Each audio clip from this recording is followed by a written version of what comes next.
I believe that movies, books, and even dreams can give you access to feelings that you would have previously not had access to.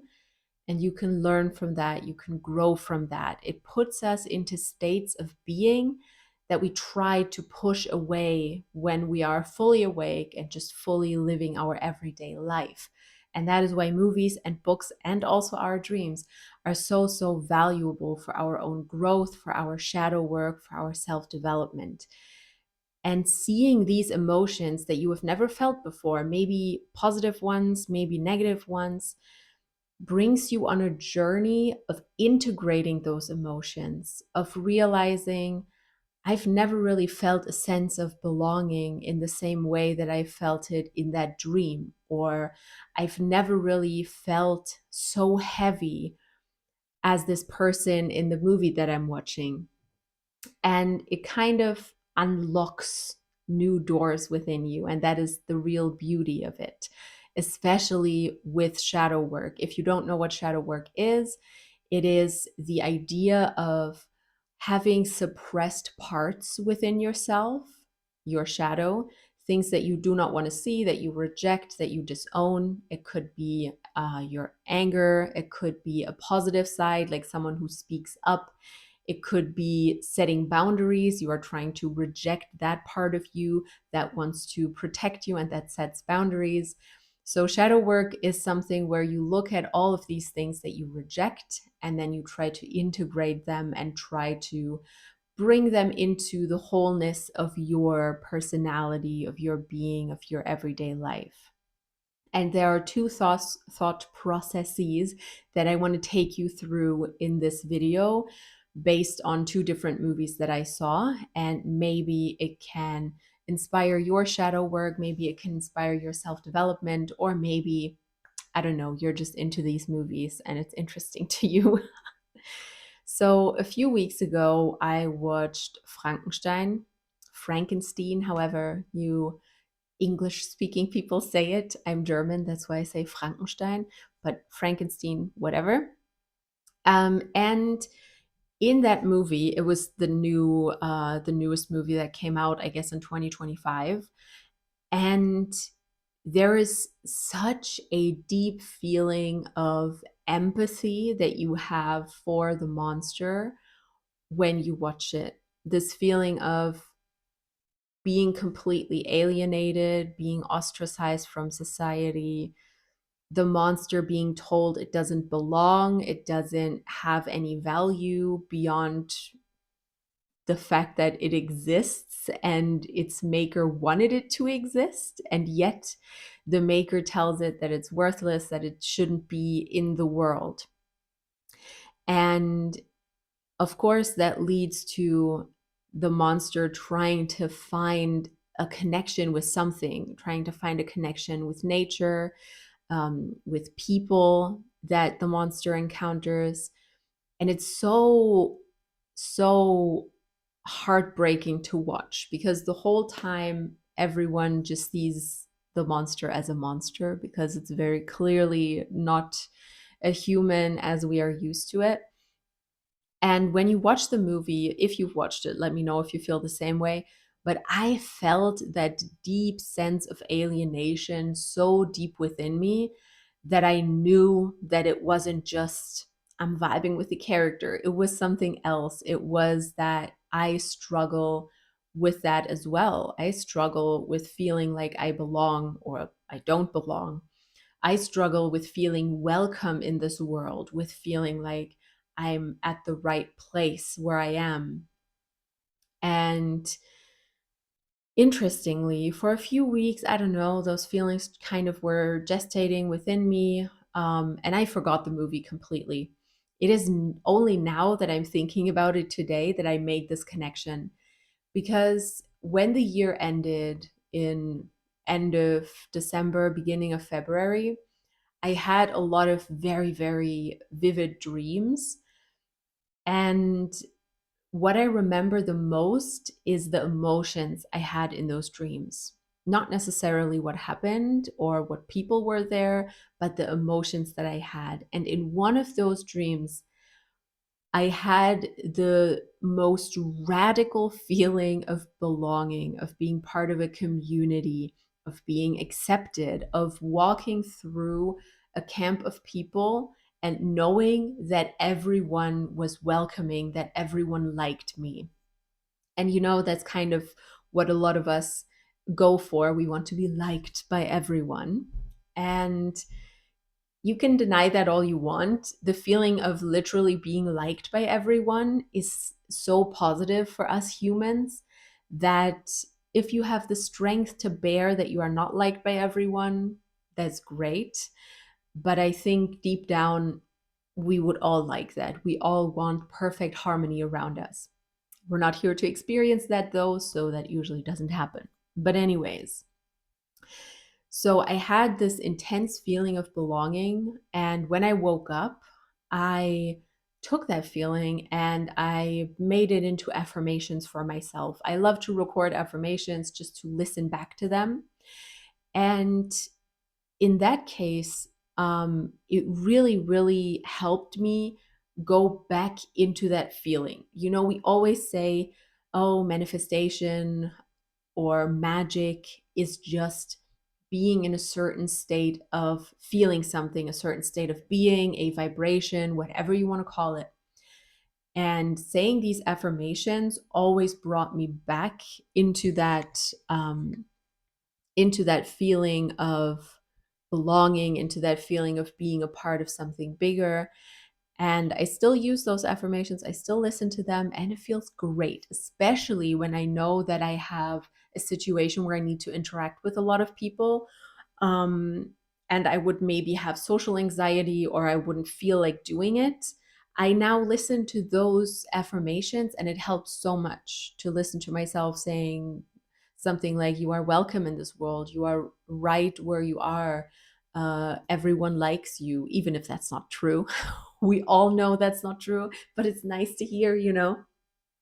And ever since I do that, social situations have become so, so much easier for me because now I'm able to um, be in a state of feeling welcome instead of being in this constant state of, ugh, I don't belong here. I'm under tension. I sort of have a resistance to it. And that was a very helpful process. So that is the first movie and the first shadow work process that I want to talk to you about, or that I did talk to you about. And now we're going to talk about the second one. It's going to be about Lord of the Rings, and it's going to be a bit lengthy, but stick with me. I hope it's going to be interesting. So, ever since I rewatched Lord of the Rings, which was only a few days ago, I'm in this new thought process that I'm still trying to make sense of, kind of. And there's this one question that keeps coming back to my mind, and that is, who deserves to be happy? Question mark. Who deserves to be happy? Because if you've watched Lord of the Rings, even if you haven't, I will try to explain it shortly. You know that Samwise, one of the main characters, the second main character, or according to some, the main character, who should have been the main character of the movie. He's the one who accompanies Frodo on his journey with the ring. And Sam is an incredibly positive person. He's very chipper, very uppity throughout all of the films. He always pulls the attitude, the morale, pulls it back up when it goes down. He's like the motivator, he's the caretaker of Frodo. He makes sure that Frodo is eating. He's like a fucking fairy godmother for Frodo, and he would have probably died without him. So Frodo, who's carrying the ring, is struggling a lot mentally, physically, and sure as hell he cannot summon those same positive emotions that Sam is always summoning. And in the end of the movie, Sam ends up with a happy family. He goes back to the Shire, back to where they used to live. Everything is just happy and even better than before for him. He was positive throughout this whole journey, and now he comes back and gets positive results. He gets a family. He dares to talk to the girl that he never dared talking to. But after this journey, he's probably like, might as well. I went through hell. So, and what he gets in the end from that is like this happy family life, the nuclear family that you have as the epitome of happiness at the end of a lot of movies. And it's really interesting because Frodo, on the other hand, he, like, looking at him at the end of the movie touched something deep within me as well, because you can see how traumatized he is. Frodo has empty eyes.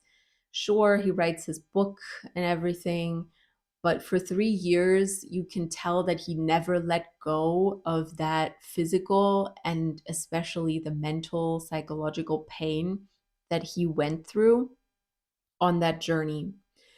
And in the end, he can only let go of it when he goes to the immortal lands. I don't know what the immortal lands are actually called in English. We call them immortal lands in German translation.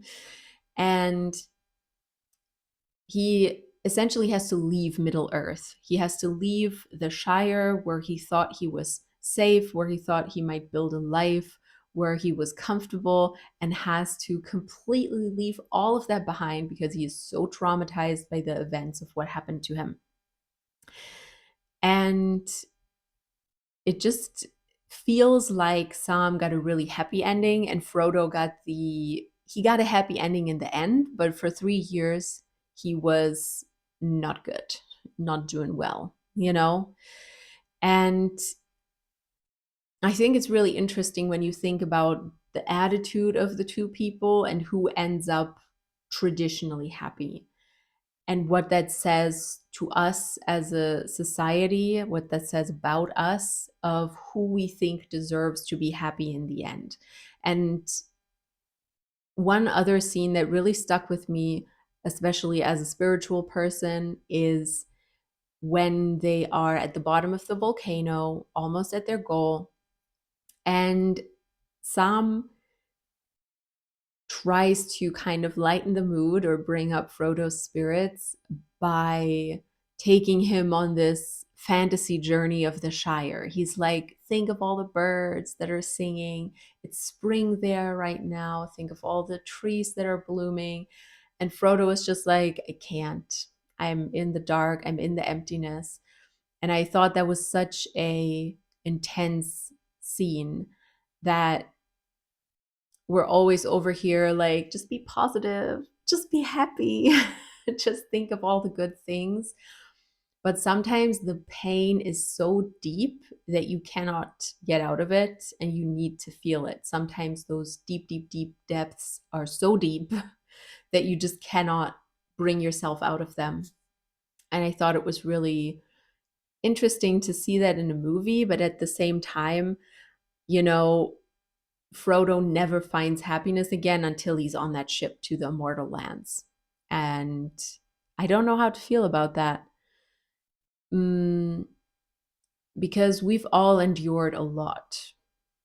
Some of us more shit, some of us less shit, but we've all endured a lot, whether that is trauma, neglect, feeling alone, feeling excluded, feeling betrayed, maybe.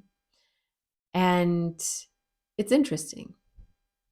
It's just interesting to see a movie show that and then be like, yeah, but he never really became happy after that. He was just so traumatized that he had to literally leave this place, leave this earth, maybe even to make it better. And that is a little bit sad, isn't it? In the past few months, I've spent really trying to be more positive. I'm really trying to, bring out my inner Sam, really. And it does work for me a lot of the time. Of course, I still feel the deeper emotions, the sadder emotions, the heavier emotions sometimes. But still, it helps me so much to envision more positive things, to do affirmations, to be hopeful about the future, even if it seems dark and bleak, to be hopeful about it rather than to just be negative and lose sight completely and be in the darkness like Frodo was. So that's not easy for me because I would say I more tend towards the fear, the depression, the darkness. I have a tendency towards that and to kind of stop there rather than going further and being hopeful and positive. But I'm rewiring my brain. It's working quite well, I have to say, if I just stick with it, if I stick with my affirmations, and if I keep teaching my brain different modes of thinking and different patterns of thinking. Yeah, but to get back to the original question, the end of that movie made me think about who do we think deserves happiness? Because it seems like the people who deserve happiness are the people who are positive. At least in that movie, Sam is the one who gets all the happiness at the end because he was positive and he was motivated and he was hopeful. And those people who always keep a spark of hope and motivate others around him, around them, around Sam, whatever. Those are the people who deserve to be happy. And that then made me wonder, but what is happiness defined as in the movie? Is it just the nuclear family, or could happiness be defined differently? What do you take from that subconsciously from a movie like that? And of course, it's kind of satisfying that, yeah, Frodo spent 3 years writing the end of Bilbo's book or writing his own book. And now he's sailed away to the immortal lands where happiness awaits him. And yet, before he sails there, you see this emptiness, you see this depression, you see this contradiction, this exact opposite, this juxtaposition between Sam and Frodo. And of course, that then also leads you to think of, who do we as a society think deserves happiness? And that is such a deep question, because then you have implications of racism, of sexism, of classism, really going deep with who do we believe deserves happiness. And I think that question is so heavy. It feels so heavy. If you just think about the question, who deserves to be happy?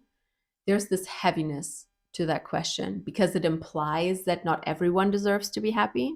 I know we want to, that's the first answer that comes to our minds. We're like, everyone deserves to be happy. But then when we go deeper, what do we really believe? Do we really believe that people who did terrible crimes deserve to be happy? Do we believe that people who don't work a lot deserve rest? People who don't work a lot deserve happiness? What narratives do we have within ourselves from capitalism or from our society where you have to contribute in order to be valuable? What do we take from that? And it's not the obvious answer of everyone deserves to be happy. Of course, we want to believe that, but we don't really when we go deeper with that question. And I think it's really interesting to then go on within yourself. Do you really, really, really believe that you deserve to be happy? And if you don't, which parts of you do you think do not deserve that?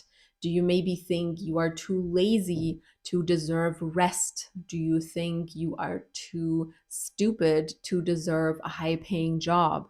All of these weird beliefs that when you say them out loud, it's like, no, of course I don't believe that. But if you look at your actions, if you look at what your thought patterns are, you realize, damn, I might be thinking some version of that. And it's really worth it to go deep with it. It feels like such a wrong question, like such a morally wrong question to ask, who deserves happiness? Because yeah, everyone does, but we all have our own thoughts and limiting beliefs around that topic. And When you really sit with that question and sit with the weight of it, sit with the weight of the fact that you believe that maybe some people are more valuable or more useful than others and deserve happiness more, that's where you can go really deep. And yeah, so I just want to pose that question to you. At the end of the day, I don't have an answer to that. It's more of a shadow work task, you know? I just want to give it to you so you can explore that for yourself. What are the stories that you tell yourself about happiness, about whether you deserve it, whether someone else deserves it? And as I'm speaking about this, what are you thinking about? What's coming to your mind? What are the stories that your mind is kind of constructing and coming up with? Who deserves to be happy? And don't just stop at the surface. Don't just try to avoid the question, be like, everyone deserves to be happy, of course, and then try to avoid it. Because in the end, if you know where you would say this or that person doesn't deserve to be happy, you can find that part within yourself, whether you like it or not. And as long as you believe that certain people do not deserve to be happy because of what they did or who they are, there are parts of you where you will say, because of that part, I don't deserve to be fully happy. Think about that. It's really fucking deep. So, yeah, you know, someone who doesn't work in their life, a day in their life, someone who doesn't work at all, do they deserve to be happy in your mind? Or do you think they should be working? They need to be useful. Do they deserve happiness? Do they need to contribute something in order to deserve happiness? Do you need to do something to deserve happiness? Or do you deserve happiness just because you exist? And that is like a whole mental reframe that's really, really, really interesting. And yeah, if there's also these stories of like, if I do XYZ, I will be loved. We all know that, you know. How do you deserve love? Do you need to support other people around you? Do you need to keep your own opinion quiet in order to be loved? And all of these stories kind of play into that as well, and kind of reveal why you might think that some parts of you do not deserve happiness. That maybe when you don't wake up with a whole plan for the day, everything is going to go wrong. Or if you don't get XYZ done, the day was a waste and you don't deserve to feel rested and you don't deserve to relax at the end of the day. And that's also a matter of deserving happiness. If you use the word happiness, it seems so big. But if you just use the word, do I deserve relaxation? Do I deserve to take care of myself? Do I deserve to rest my mind and rest my body? That's where maybe you notice where some resistances are. What do you need to do in order to deserve that rest? And why do you think that you need to do something in order to deserve rest and in order to be loved or whatever it is? Yeah. If you spend a whole day watching TV, are you worth less? Do you not deserve to do that? Do you not deserve to be relaxed and happy while you spend a whole day watching TV? Is there more that you need to do? Is there something your mind is telling you? And you can always tie this back to your self-worth and to this question of who in this world deserves to be happy and what parts of me do I think do not deserve to be happy. So that's really interesting. And allow me to go on one last rant for this. Allow me to tie it back to pigeons, because right now I am working on a new tarot reading for my shop that will go live very soon, anyaesma.com, by the way, about shadow work, and it will include pigeons in the sense that maybe you know that, but obviously pigeons or doves used to be useful. They used to take letters for us to faraway places where we could not go and all of that. And at some point, humanity decided that we no longer need them because we're not sending letters with pigeons anymore. And now pigeons just live in our cities, they get neglected, they still need our care because we domesticated them. We domesticated them so they are not wild birds, and we technically need to take care of them, we need to feed them, but somehow we're like, we're just going to ignore them, or actually we're just going to hate them. They still need humans, but we don't give them anything, really. And they just eat the scraps of our food. We don't consciously feed them a lot of the time, and we do not take care of them. And that is such a perfect example of shadow work. It's such a perfect example of how we treat some parts of ourselves that we feel like we don't need. They're not useful. They're not going to get us love. They're not going to get us money, value, anything. So those parts of ourselves, we just throw them on the dumpster and try to ignore them because we think they don't have a point. But pigeons are such sweet, loving animals, and our shadows have so much strength in them and so much, um, just so much drive that we could take from our shadows if we use them correctly. But instead, we just try to ignore them. Their usefulness has run out, and so we see them as worthless. We like call pigeons rats of the sky and stuff like that. And all the slurs that we say about them. It says so much about our society and about what we value and what we think has a place in our society. So as soon as something isn't useful anymore, we discard it. And the shadow is the same thing. We disown it, we reject it, we just think we don't need that. And now, where does that leave us?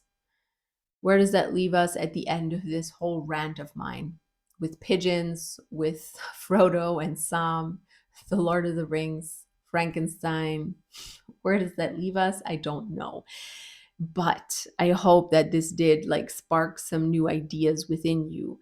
And it shows that there's really no right answers. There's just a lot of questions. And shadow work is where we can go deep with those questions. And I love that.